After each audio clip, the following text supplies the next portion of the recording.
بسم اللہ الرحمن الرحیم۔ ہم سبق کے اندر پڑھ رہے تھے پیچھے سے اس کو تھوڑا سا ہم دیکھ لیں کہ مسح الخفین کا مسئلہ تھا۔ خفین کے اوپر مسح کرنا، سردی کے اندر جرابوں اور اس ٹائپ کی چیزیں ہوتی ہیں اس کے اوپر لوگ مسح کرتے ہیں، حالانکہ جرابوں پہ مسح جائز نہیں ہے۔ موزے پر مسح ہوتا ہے، اور موزے پہ جو مسح ہوتا ہے اس کی بات الگ ہوتی ہے۔ جراب پہ جو مسح ہے وہ مسح درست ہی نہیں ہے، ہم تفصیل سے پڑھ چکے ہیں۔ لیکن اب کسی بندے کو زخم ہوا، اس نے اس کے اوپر پٹی باندھی، یا خدا نہ خاصہ کسی کا بازو ٹوٹ گیا، کسی کا پاؤں ٹوٹ گیا، اور اس کے اوپر اس نے پلستر چڑھایا، ڈاکٹر نے پلستر چڑھایا تاکہ ہڈی اپنی جگہ پہ آ جائے اور ہلے نہیں۔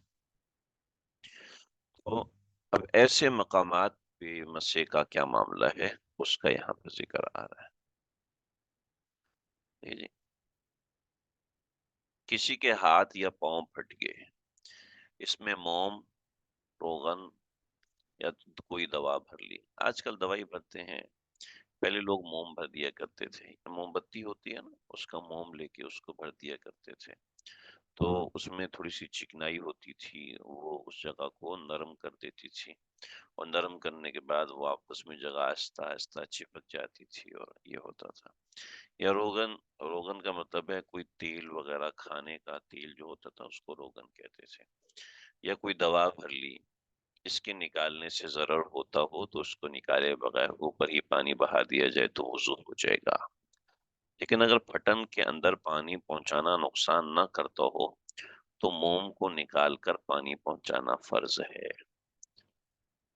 ٹھیک ہے، عام طور پہ پانی پہنچنا وہاں نقصان دہ ہوتا ہے، کیونکہ وہ چکنائی، پانی جو ہے وہ چکنائی کو ختم کرتا ہے، تو اس وجہ سے اس کو نکالے بغیر وضو کیا جا سکتا ہے۔ لیکن بعض لوگ ایسے ہوتے ہیں ان کی سکن کے اندر ایسا معاملہ نہیں ہوتا، تو ان کے چونکہ عام طور پر جو سکن پھٹتی ہے وہ چکنائی کی کمی کی وجہ سے پھٹتی ہے۔ جب چکنائی کی کمی، جو کہ سردی آتی ہے اور سردی کے اندر ایسا ہوتا ہے کہ خشکی بڑھتی ہے، جس کی وجہ سے اندر جو چکنائی ہوتی ہے وہ لیول کم ہونے لگتا ہے۔ جب وہ کم ہونے لگتا ہے تو اس کے اثرات نظر آتے ہیں پاؤں کے پھٹنے کی صورت میں یا سکن کے پھٹنے کی صورت میں۔ چنانچہ آپ دیکھتے ہیں جو بوڑھے لوگ ہوتے ہیں ان کی کھال پہ جھریاں پڑتی ہیں، وجہ اس کی یہی ہوتی ہے کہ ان کا جسم اس کے اندر چکنائی کو متحمل نہیں کر پا رہا ہوتا، تو اس وجہ سے سکن پہ جھریاں آنے لگتی ہیں۔ ہزار چیزیں، ہمیں سب کچھ نہیں پتا بھی، میرے اوپر ڈاکٹری فتوے نہ لگ جائیں۔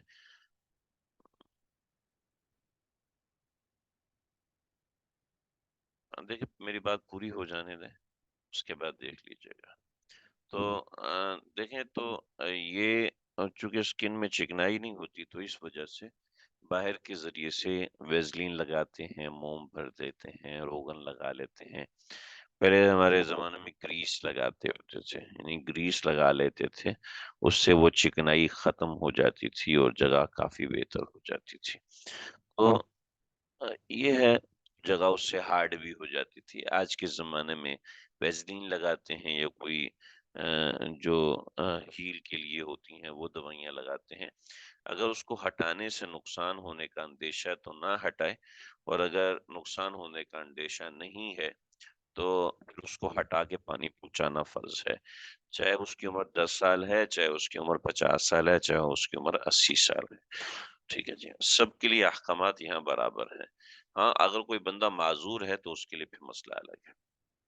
آگے دیکھیں، اگر ہاتھ یا پاؤں وغیرہ میں کوئی پھوڑا ہے یا کوئی ایسی بیماری ہے کہ اس پر پانی ڈالنے سے نقصان ہوتا ہے تو پانی نہ ڈالے۔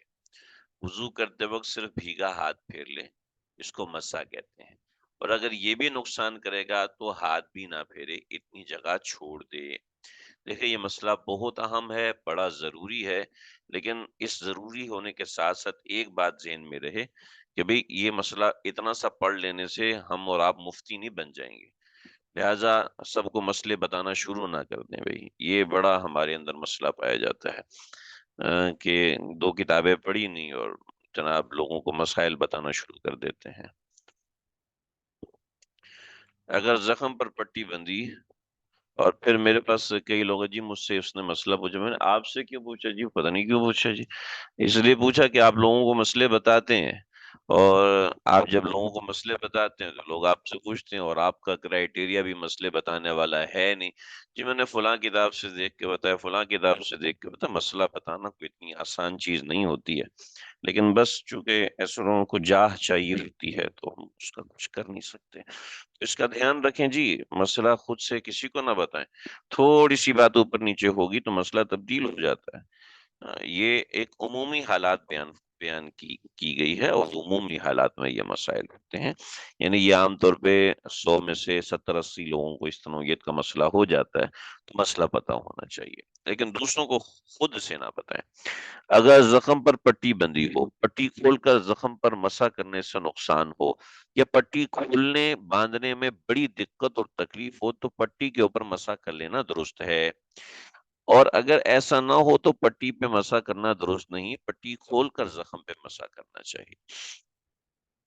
اگر پٹی زخم سے بڑی ہوئی تو اگر پٹی کھول کر زخم کے آس پاس کی جگہ کو دھو سکے تو دھو لے، اور اگر پٹی نہ کھول سکے تو پٹی پر ہی مسح کر. عام طور پر پاؤں کی ایڑی میں جو چوٹ لگتی ہے اس کے اوپر جو پٹی لگائی جاتی ہے وہ ٹخنے پر بھی آتی ہے اور پاؤں کے دوسرے حصے پر بھی آتی ہے، تو اس کے بارے میں اس نوعیت کا مسئلہ ہے.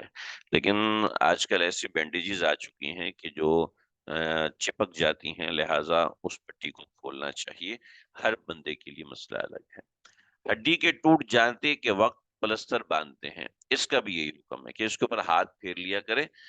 زخم کی پٹی کا بھی یہی حکم ہے، اگر زخم کے اوپر مسح نہ کر سکے تو پٹی کھول کر کپڑے کی گدی پر مسح کر لے. اگر اگر کوئی کھولنے باندھنے والا نہ ملے تو پٹی پر ہی مسح کر لے. ٹھیک ہے، اس کا تعلق حرج سے ہے. ٹھیک ہے، جہاں حرج پایا جاتا ہے وہاں پر احتیاط ہے، وہاں پر گنجائش ہے. پٹی وغیرہ میں بہتر تو یہ ہے کہ پوری پٹی پہ مسح کرے. اگر پوری پر نہ کرے بلکہ آدھی سے زائد پر کر لے تو بھی جائز ہے. ہاں؟ اور اگر فقط آدھی یا آدھی سے کم پر بھی کرے تو جائز نہیں ہے.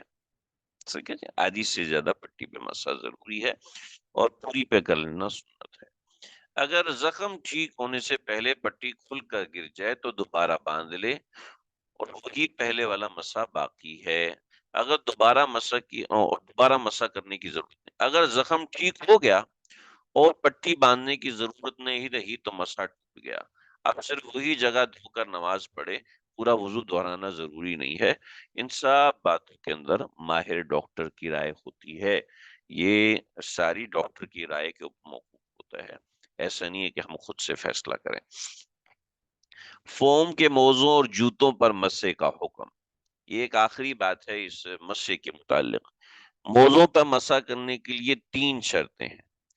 ٹخنوں سمیت پاؤں کے جتنے حصے کو دھونا فرض ہے اس کو چھپائے اور 3 انگلیوں کے برابر پٹن نہ ہو. پاؤں سے لپٹا ہوا ہو، یہ موزہ پاؤں سے لپٹا ہوا ہونا چاہیے. اس کو پہن کر معمول کی رفتار سے 2 میل یہ اس سے زیادہ چلنا ممکن ہو، یعنی اگر وہ چلے گا تو وہ پھٹے گا نہیں. نیز اگر اس کے اوپر والے حصے میں شگاف ہو اور فیتے کے ذریعے اس کو بند کر دیا جائے تب بھی مسح جائز ہے. یہ تیسری شرط. مذکورہ بالا 3 شرائط اگر موزے یا جوتے میں موجود ہوں، جیسے فوجی جوت ہوتا ہے، تو اس پر مسح درست ہے. البتہ جوتے چونکہ عموماً نجاستوں میں لگے رہتے ہیں، اس لیے ان پر مسح کر کے انہی کے ساتھ نماز پڑھنا خلاف احتیاط ہے. یہ ہو گیا جی مسح کے احکامات، جو یہاں پر ہمارا مکمل ہو گیا سلسلہ. مسح سے ریلیٹڈ اب تیمم ہے. تیمم کے احکامات کیا ہوں گے؟ بڑی اہم چیز ہے، بہت سے لوگوں کو نہیں پتا ہوتا. انشاءاللہ ہم آئندہ پڑھیں گے. صلی اللہ تعالی علی خیر خلقہ محمد و آلہ و صحبہ اجمعین.